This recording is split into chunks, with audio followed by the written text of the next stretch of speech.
Using the LCD examples, this is how you're going to solve. For example, you are asked to arrange the fraction from lowest to greatest. So we have here 2/3, 3/4, and 2/6. These are dissimilar fractions because they have different denominators.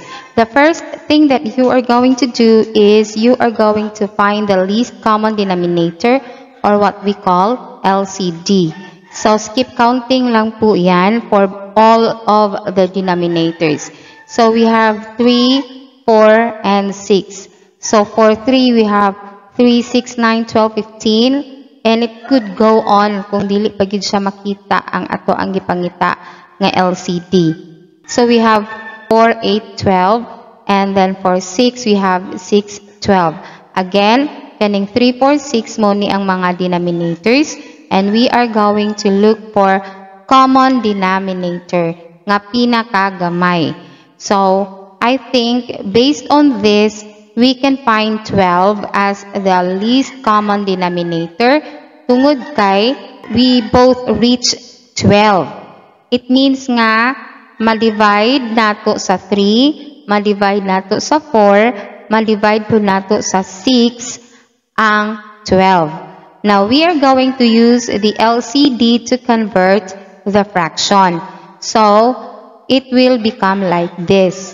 Sa ato pa, ang 2/3, 3/4, ug 2/6 ang ilahang mga denominators, ato nang butangan og 12. Instead sa 3, 4, 6, mahimo na dayon nga 12 ang ilahang mga denominators.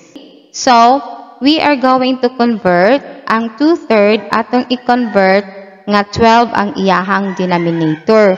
Unsa na dayon ang iyahang equivalent kibali. So, first thing is we are going to divide 12 ang katong ato ang LCD, i-divide nato siya sa denominator nga 3. So, equals 4. After we divide, 12 divided by 3 is equal to 4. Ang 4, i-times nato sa iyahang numerator. So, 4 times 2 is equal to 8. Mo na siya ang atong answer. Sa ato pa, ang 2/3, ang iyahang equivalent nga fraction is 8/12. This is how you convert the fraction. So, imo pong ingon anaon ang 3/4 ug ang 2/6. So, ang mahitabo dayon, it will be like this. Ang 2/3 is equal to 8/12.